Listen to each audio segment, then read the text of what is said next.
This is Richie Stotts of the Plasmatics, and you're listening to Nothing Shocking Podcast.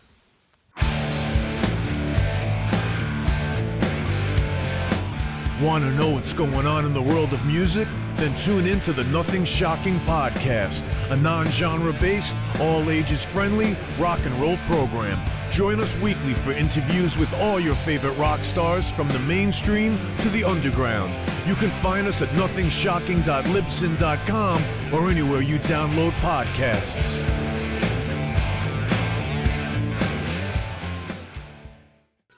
We're putting the band back together. The numbers all go to 11. I'm talking about bands that rock. Led Zeppelin. What about Sabbath? AC/DC. Motorhead. Does that mean it's louder? Is it any louder? Well, it's one louder, isn't it? We're not worthy! We're not worthy! Why don't you just make 10 louder and make 10 be the top number and make that a little louder? These go to 11. I get up off the ground and raise my head. Days like this, think I should be dead. One for Satan, two for me. Let's cheat the devil, it's fun, don't you agree? Welcome to the Nothing Shocking Podcast. I'm your co-host, Jeff Untied, and with me in Dog Bowl Studios is Coach Nez. You can find the Nothing Shocking Podcast on Libsyn or any podcatchers. Like our Facebook page or follow us on Twitter at No Shock Pod. You can also find the Nothing Shocking Podcast on Rock Rage Radio every Sunday morning at 7 a.m. Central Time. Our sponsor is Ragged Records, located in downtown Rock Island, Illinois, and downtown Davenport, Iowa. We'd like to thank the Hong Kong Sleepover for allowing us to use their music for our intro and bumper ending. Tonight's guest is Richie Stotts of the Plasmatics. Yeah, promoting his new upcoming website, highly anticipated, RichieStotts.com. Going to kind of go through the history of the Plasmatics on the website. Yeah, and little treasure troves that he's collected over the years. Absolutely. And if you are not familiar with Richie, he's also going to be doing appearances at different cons, horror cons and things like that, doing appearances, autographs, and what have you. So let's get to it, man. All right, good night. Good night. For fans of Ragged Records, Trash Can Annie, downtown Davenport, we have October 28th. They're doing a live music show event at 6 p.m. with the Golden Fleece and Leviticus. Fantastic. We'll be there.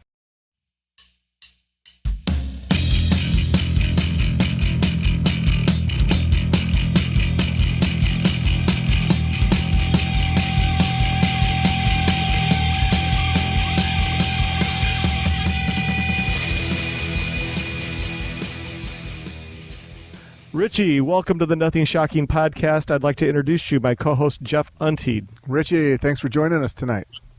Thank you so much for having me on. I'm here in Brooklyn, and good to be on board. Yeah, we're so excited to have you. Thank you for your willingness to participate. We're very excited for this. So let's get right into it. In 1977 to 78, you're one of the founding members of the Plasmatics. I guess, can you give our listeners an insight to the origins of the band, I guess, in its infancy? Sure. I met Wendy Williams. I met Wendy in 1977, actually, in the fall of 1977, and her manager at the time, Rod Swenson. And I met him when I was doing a gig, and Rod Swenson approached me and asked me about putting a band together. He wanted to have Wendy as the front person. And Wendy, he said to me, I have no idea how to put a band together. I like what you're doing with your band, some of the songs, and would you be willing to work with me? And I said, sure. I kind of just went into this without, I was like 24 years old. Mm-hmm. Rod Swenson at this time was doing some videos in New York, and he was working with Wendy, and he was working up at Show World Theater on 42nd Street. And so we started putting a band together, and it was pretty clear what I was supposed to do. He told me, okay, I don't really know how to put a band together. and I was the one that kind of put the band together. I got a drummer, I got a bass player. I wrote the music, and Rod wrote the lyrics, and he worked with Wendy. Wendy didn't really have much experience actually had no experience at the time of being in a rock band. And he worked with her on becoming a rock singer, becoming Wendy Williams. Very good. Let's talk a little bit more about the stage persona and how'd you guys come up with some of the you were known for wearing costumes and of course being one of the first musicians with a mohawk. Sure. So when the band started, we really didn't have any particular direction. At least I didn't have any particular. I didn't see how whole thing was going to work. I mean, I shouldn't say that. I wasn't sure. Like, if you look back, you might think, oh, we had this all planned out, everything like that. There was nothing planned out. It was all kind of organic, and it kind of took off on its own. But what I think Wendy came in. She had experience as working at the Show World Theater, which was an adult entertainment place. That was her experience, and she had done some other stuff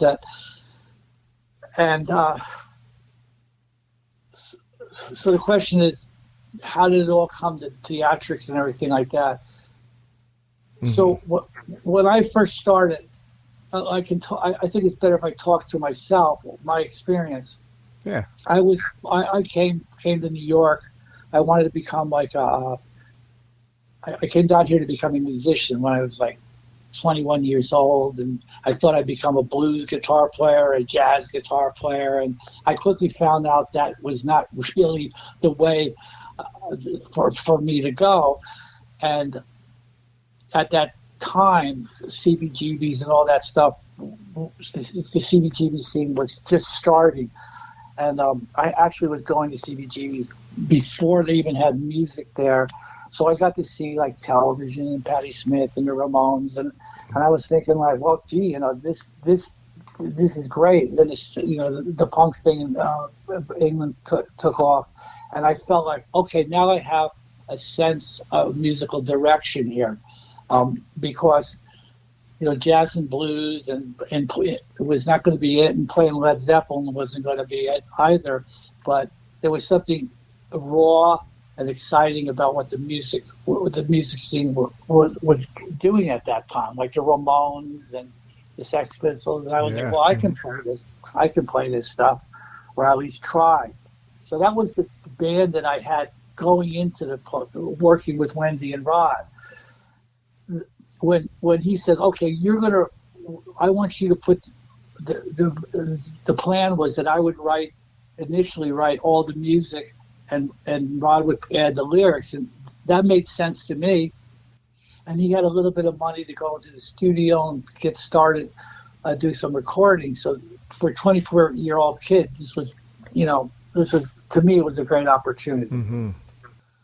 So when I got up on stage, we did our first show. I remember Wendy dropped her top. I mean, this is not that exciting, but I remember she dropped her top off, and I was like, I didn't know that was going to happen.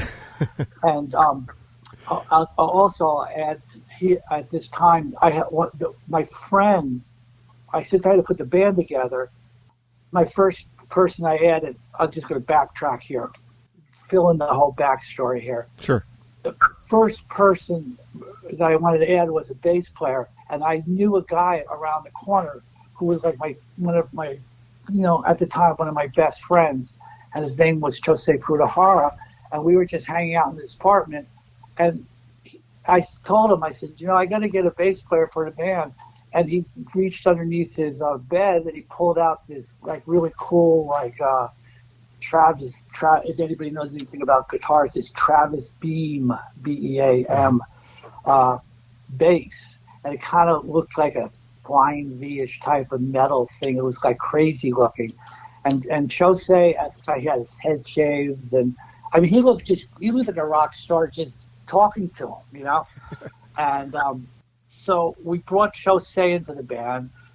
And now to go back where we had the first gig, Wendy was, singing, and Jose's on the other side looking real cool, and I was just sort of just like a regular guy, with like a sort of a shag haircut, I suppose. And when Wendy dropped her top down, I was like, oh my God, I got to get on board here, part of this operation, like this is not just going to be up here playing Grateful Dead songs or David Bowie songs or whatever, or punk rock songs. And I also, another side of me, my musical influences are varied, but I really, besides loving, the New York Dolls and David Bowie at the time, I loved the Mothers of Invention and Captain Beefheart and the Three Stooges and everything else that goes with that. So I thought this was, wow, I got to get on board. And one thing, I just can say, one thing leads to another. And once you lock onto something, if you can find it, you can really go for it. So for me, I dyed my hair silver, and I thought that was kind of lame. And then I saw Taxi Driver, and I said, oh, my God, the guy's got a mohawk. This is ridiculous. How come nobody else has done this? Yeah. And I remember calling Wendy up when I saw the movie. It was on TV.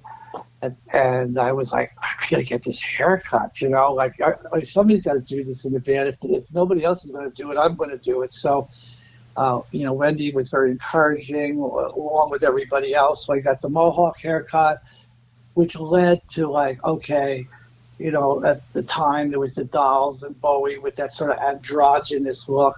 Yeah. Slade or whatever, all the Hoople bands with Lou Reed, which, when I came upstate New York, I didn't even know what that was. I liked the Grateful Dead. I mean, honestly.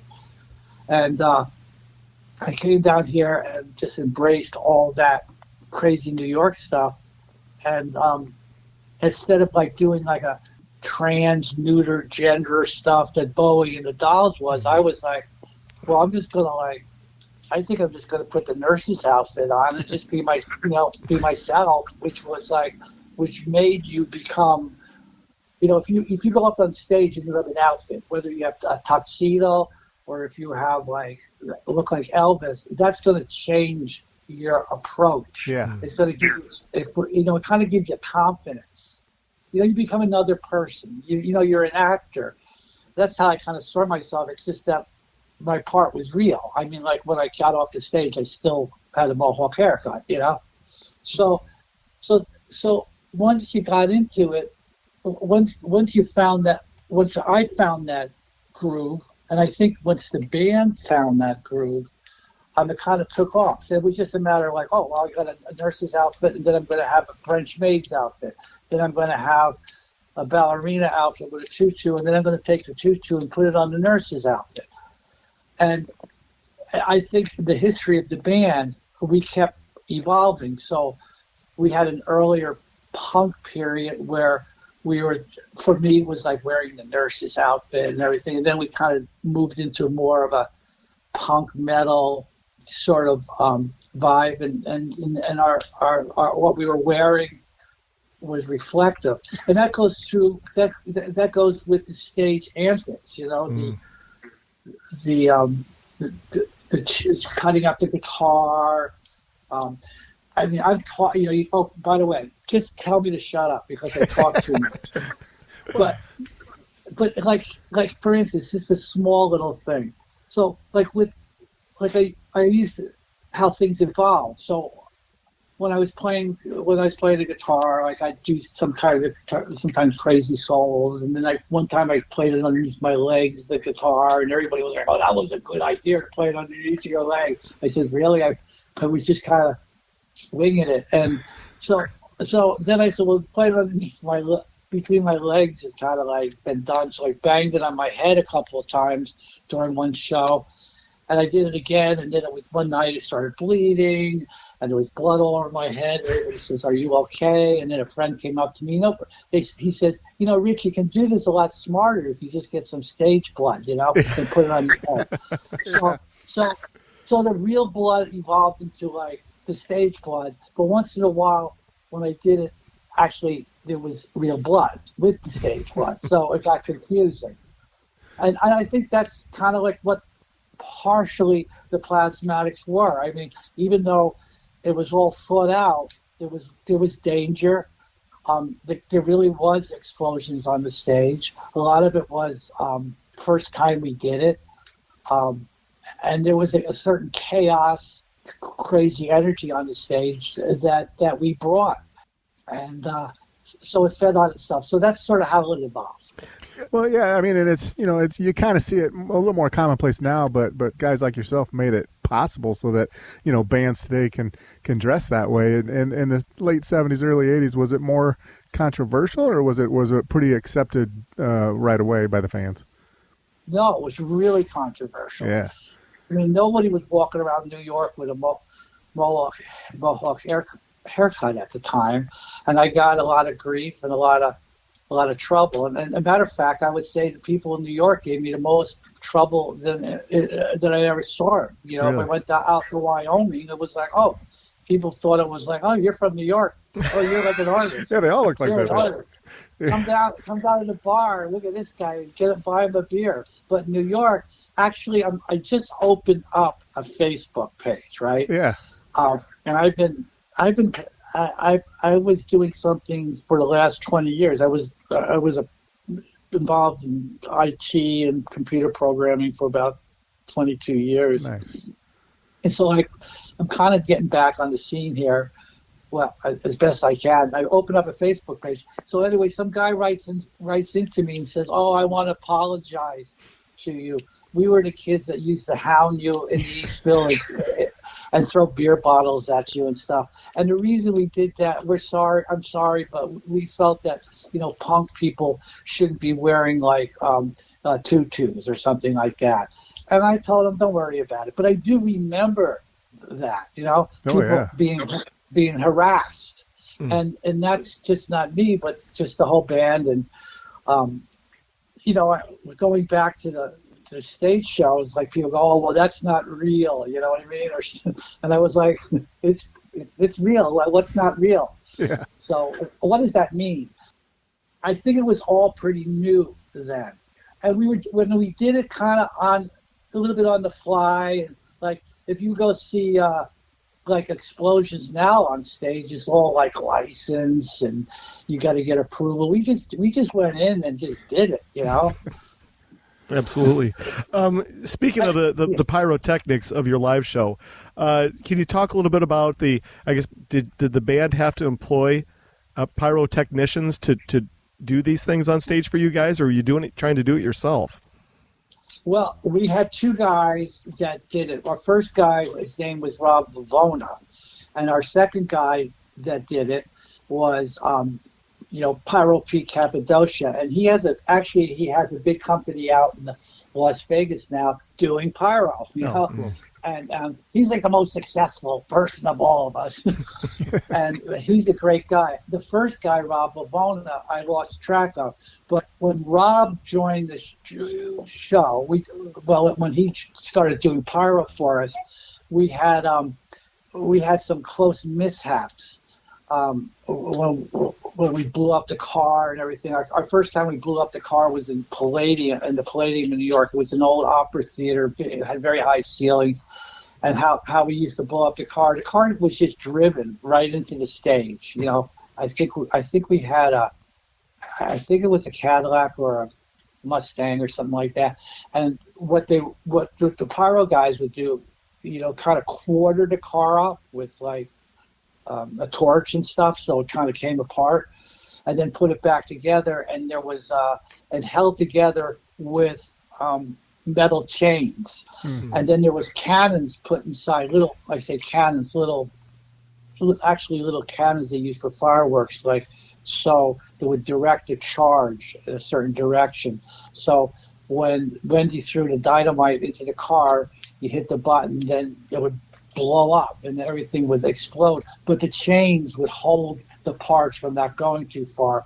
And the first one we did in the Palladium, he forgot to chain the hood down, and the hood just went up in the air. It was like Saving Private Private Ryan. All of a sudden, it was quiet. There was smoke, and it blew out all our guitar speakers. And when I say, well, at least it blew out my guitar speakers, and I think so. It was like really quiet, and it was just this smoke. But I just remember looking up into this ceiling of this opera stage theater. It's on the stage, and all of a sudden, right through the smoke. I'm not lying. The thing just comes right through the smoke and just hits the stage like a bang, And that thing could have easily just went into the audience. And another time we blew up. There's a Pier 61 video. You can go on YouTube and see it, where we played. The things we did. We had a stage built. I think you give trade secrets here now. You can't do this stuff anymore. But they used to have these old piers out on the west side of Manhattan. Nowadays they have tennis courts and all sorts of goofy, parks, and people are it's all nice there now. But back in the day, they were just empty, rotting piers. So the plan was, we were going to have a video shoot, and we were going to build a stage at the end of the pier, which we did, and there was a ramp there going in front of the stage, and we would play a few songs, Wendy singing, and then she would jump off the stage and run to the front of the pier, get into a Cadillac, and drive the car into the pier, into the stage, up the ramp, and she would jump off. And then when it got up the ramp, the stage would blow up. Okay, but the problem was that when she drove the car up the ramp, it just kept, and it was supposed to stop at the end of the stage. It was sandbags and stuff. It would stop because we didn't want to lose the car, because we wanted to use the car again. Yeah. But the car just kept, it went up the ramp. She jumped out of the car, drives up the ramp. The car goes onto the stage and just kept going, and it went right into the Hudson River. It's still out there somewhere in the bottom. And the police, and another thing I could add, we were going to do a music video, but we didn't tell. We told the fire department about it, so they were there. So that made it kind of look cool, the fire department's there. But we didn't tell everybody that we posted all over the downtown that there's a free concert of the Plasmatics on the pier. So all these people showed up. It was insane. There was all these people, and you can see it's all on that video. You can see it. We came down the helicopter. We invited the news people. So those things can't be done anymore. No, absolutely not. But to piggyback off that, do you feel as though that all the theatrics and the destruction that the band would go through for a live performance, do you felt like maybe it took away from the music, that the focus should be on the music and not the theatrics? Or do you just feel like that was just a natural part of it? Because for me as a fan of the Plasmatics, I was always focused in on the music, and I still am, instead of the theatrics were fun, but the music was what was most important to me. Do you feel like, though, the theatrics took away from the importance of the music? Well, that's a great question. And, and being a musician, of course, I wanted people to listen to music. But the music itself was like, the music was kind of explosive and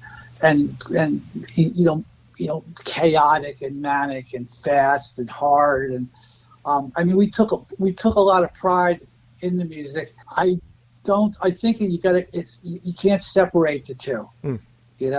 You can't separate the two, especially when it just enhances the whole thing. Like I'm telling you the story about the pier. There's a lot of another part of the band. If you just judge, here's another way. If you just judge it just as a music, you can't just look upon us as a regular rock band like the Ramones. They came out and they do those songs.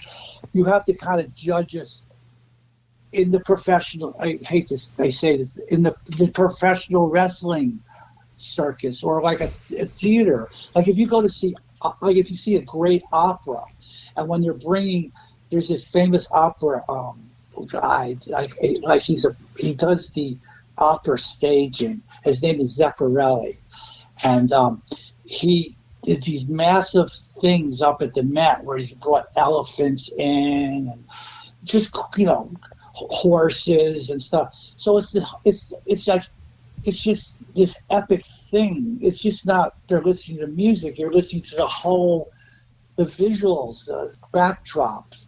So I feel that the Plasmatics were kind of like that in the sense, and I think a lot of bands do that. They try to incorporate, like Beyonce with her dancing, and everybody's doing that stuff. I mean, music videos.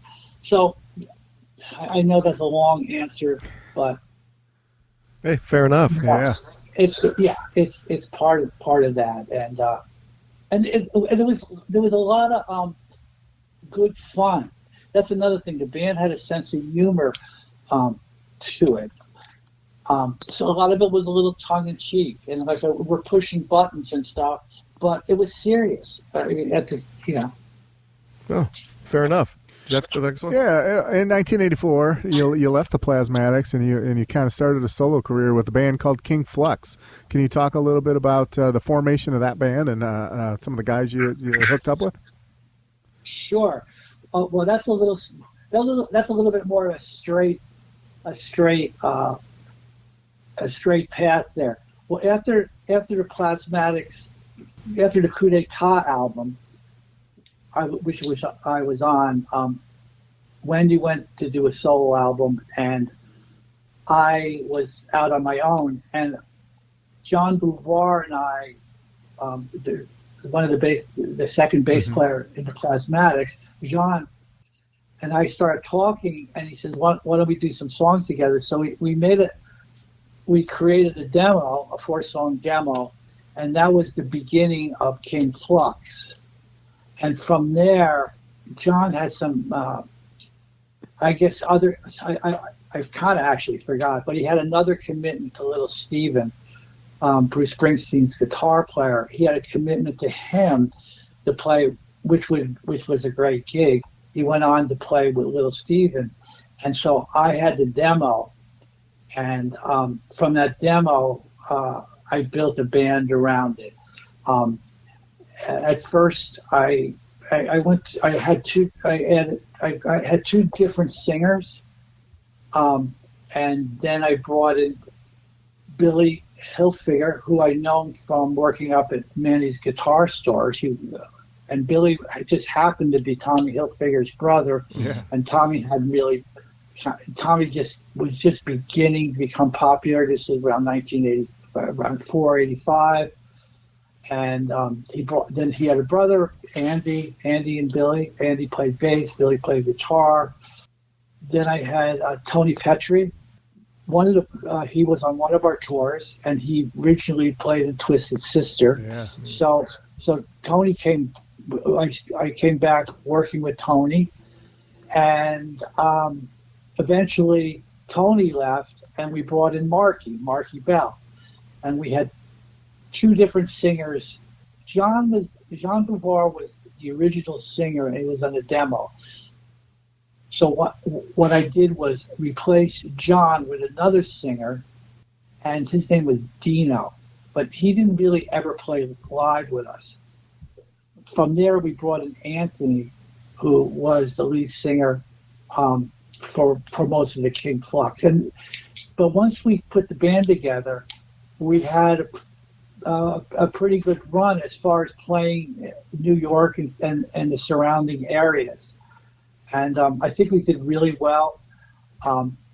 We were on the verge of putting out a record, and I kind of blame myself for holding that up. I think because maybe I was in the Plasmatics and I was looking for like maybe a little bit better deal than just like an independent record deal that wasn't going to give much money up front. I was hoping for something a little bit beyond that, and I might I might have messed that up, you know? Yeah. You talked about spending the last 22 years in the IT field, but I saw that you also make appearances at some conventions, horror cons and things like that. I know that Bobby Steele and Diana Steele shared some pictures of you guys together at a convention. But outside of doing the appearances at the conventions, what new projects do you have going on for yourself? Well, first of all, I want to just say that, yes, I'm doing the conventions, and they've been great. It's been a chance for me I was encouraged by a couple of friends of mine. One of my friends out in Arizona, his name is Scott Monster. He has a record store down called Asylum Records, and a couple other people. It kind of encouraged me to, go out, and there's people out there that want to see you. And I was like, are you sure? I'm serious. I really wasn't sure where this would lead, but I have done it. I just got to tell you, I've been down to Arizona. I just did a Mad Monster con, which was great. Mad Monsters, all like monsters, Freddy Krueger and, Jason and all these people. Mm-hmm. And then I'm doing a Chiller Theater in October. I'm going down to Texas in a couple of weeks to it's called Paul Bearer Press, a House of Stuff it's called, in Austin. And I'm going to be there October 21st. Your thing might be out after that. And then I'm doing another one up in Connecticut called Connecticut Collecticon in Norwich, Connecticut. So, and I've been asked to do these things, but what I'm getting at is that I'm signing photographs and hanging out, and doing stuff like that. But it's just great to kind of connect with people that were either fans of the band that saw us back in the day, or fans that maybe missed the Plasmatics, but they've been aware of it for a long time. But the crazy thing is that there's these young kids, I can't believe it, coming in that they're like 20, 21 years old. And I met a couple girls down in Arizona, and they're like, they were very young. They were like, oh, this is so great. Let's take a picture and stuff like that. So I think like I'm kind of getting the Plasmatic name out there again. Yeah. I know John is doing stuff, but I'm really focused in on kind of doing the Plasmatic stuff, and it means a lot to me, and it's great to see everybody like that, and it's really a lot of fun. So you asked me, what I'm doing. Okay, so a couple of different things. I don't want to go too far back, but I did release.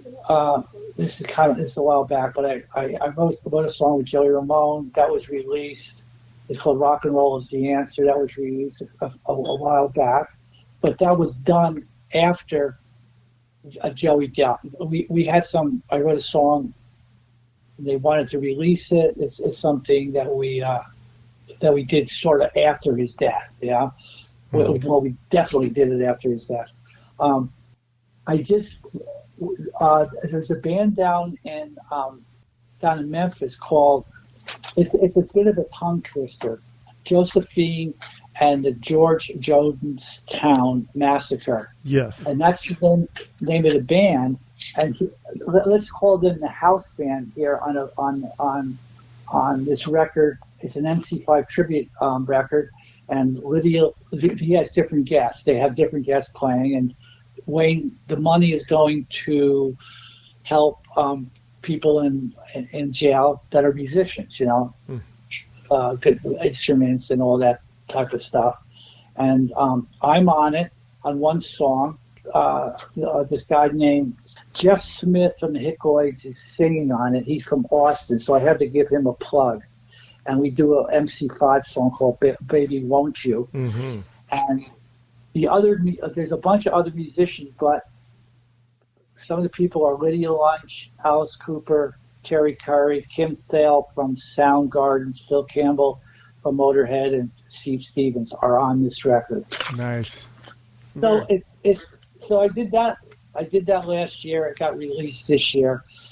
I got I with the help. Well, let's say I didn't really design it. I didn't create the electronics, but I have a Richie Stotts distortion pedal that we've kind of created in fun, and it's got artwork. It's got a nurse's hat, and like we splattered it with blood. So that's it. And the other thing that I'm working on right now, which has become pretty enormous, like a big project, is a Richie Stotts web page.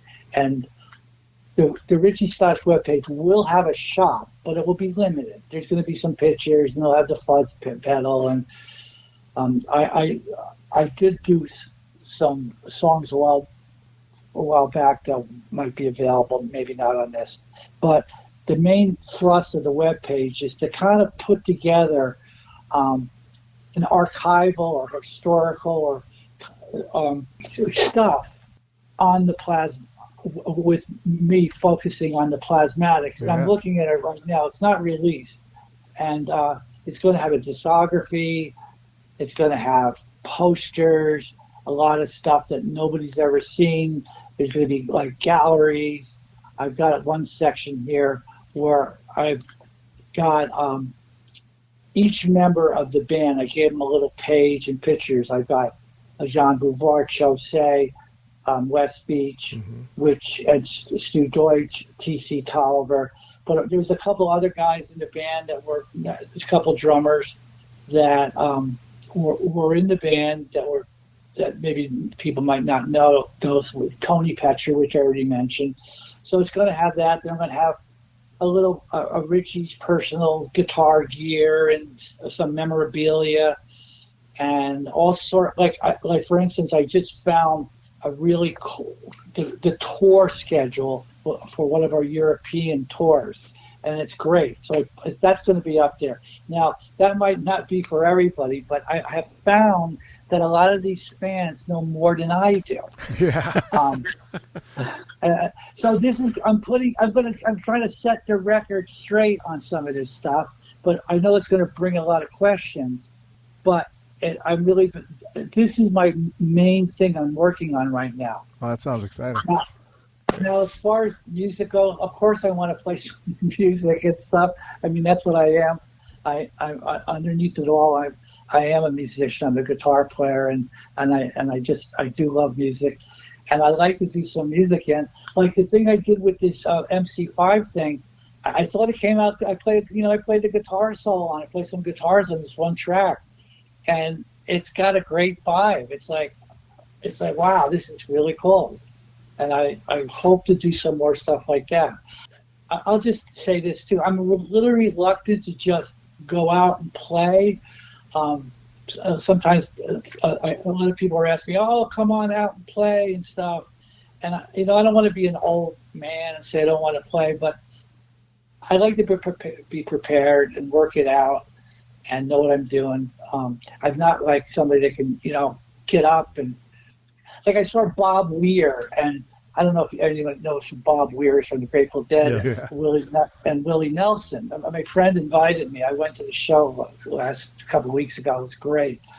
And, I mean, these guys are like a whole nother world.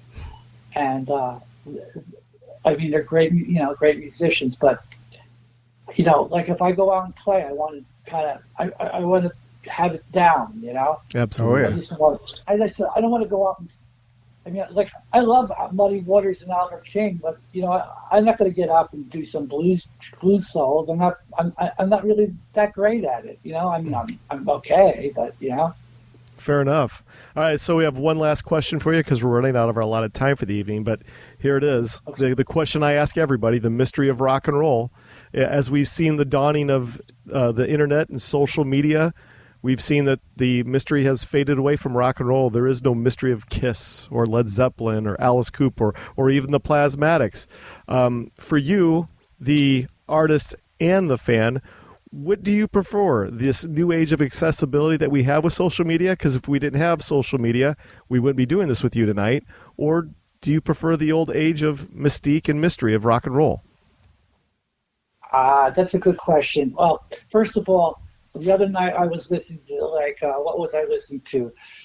I just rediscovered Leslie West, Mississippi Queen. It's like, oh my God, the guitar sound on that's ridiculous, and it's just great. So I mean, I'm a child of the '60s, that period, some of the '70s stuff, and like going back to what I said, I started becoming thought I was becoming more serious, and I started thinking maybe jazz and blues. But then I came back to rock and roll, and then when I came back, it was like punk then. It was no longer, the Eagles or Jimi Hendrix and stuff like that. But I think each generation, like back then, things were really not very perfect. The timing, the songs wavered. There's nobody had guitar tuners back then. Things were, no matter how perfect they were, they especially live stuff, it was never quite in tune and stuff. But nowadays, even forget about the internet. You go to see a rock band, you go see the Metallica or something, it's all perfect, Yeah. and they play perfect too, which is great. But I think that I don't want to say I prefer the old stuff. You got to give the new people their chance. You can't tell young kids oh, rock and roll is dead. It's no longer. Things change, and so that excitement can come through through a different medium, a different way of playing. You don't have to in a way it's a long question, but I don't think I don't think it's dead. I think it's evolving.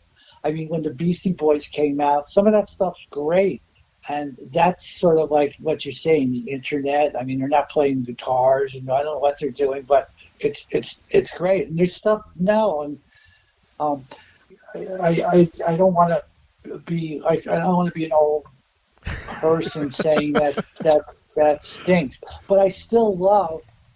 I sit around on Friday night. I'll have a beer, and I'm talk to my wife, and we trade back. What we do is she's a musician too, and she's more from the, maybe classical side, or maybe she likes Joni Mitchell and all that stuff. Mm-hmm. But she'll put on a song, and then I put on my song, so we go back and forth. She usually beats me. Her stuff is better than my stuff. Fair enough. So we're out of our allotted time for this evening. Is there anything that we left off that you would like to promote or plug? No, I think I plugged my stuff. I'm doing right now. I'm focusing on going out and doing some appearances, which I like doing. I don't know how long that's going to go on, but I'm going to go for it. I'm having a great time meeting people, and maybe that's going to lead to something else. Oh, I'm in Robot Dracula too. There's a movie coming out called Robot Dracula. I forgot to tell you that. Okay. I did a part. It's like a sort of a what do you call it? Grade B or level B or level C movie, but it should be a lot of fun. Nice. So who knows what could happen? I mean, I'm 70 years. I'm going to be 70. I'm going to be 70 in a couple of weeks. So hopefully, there's a little bit left for me to give it one more try at doing something. It doesn't necessarily mean getting up on stage and playing the guitar, although I would like that. Oh, fantastic. Yeah. Well, this is how things are going to work out. We're about 2 weeks behind on our episodes, but when Jeff, the editing wizard over here, gets everything all polished and cleaned up, we will send you this link immediately. Sound good? Okay, thank you. Richie, thank you so much. Thank you so much for coming on. We appreciate it. Okay, great. All right, man. Thank you. Thank you very much. All right. And thank you, Jeff. All right, thank you. Bye. Thanks, Richie. Bye-bye.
if they ever take from you, then you plug out both their eyes.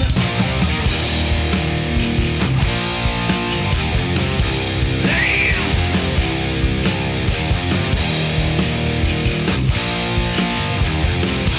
roll the dice.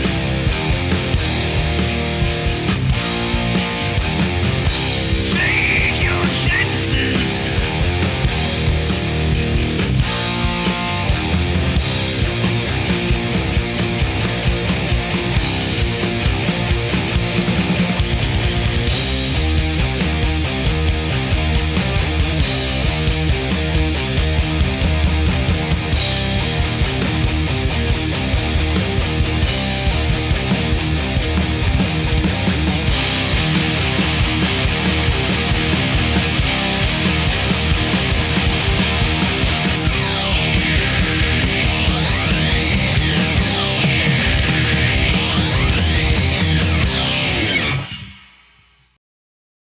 Welcome to the night. You think you know Night Demon? Then the Night Demon Heavy Metal Podcast is for you. Step into the darkness as we peel back the curtain to give you an unprecedented, all-access look into the mind and the heart of the demon. We're talking band history, song analysis, studio anecdotes, stories from the road. It's everything a diehard Night Demon fan could want and more. This is the only place to learn the inside scoop, the deep dive trivia, the untold tales from the band members themselves and those closest to the Night Demon story. Need more? The Sacred Night Demon Crypt will be pried open to reveal demo recordings that have never before seen the light of day, all with in-depth commentary by the band and the people who were there for the writing and recording process. This is a gold mine, a treasure trove of all things Night Demon. Head over to nightdemon.net or wherever you listen to podcasts.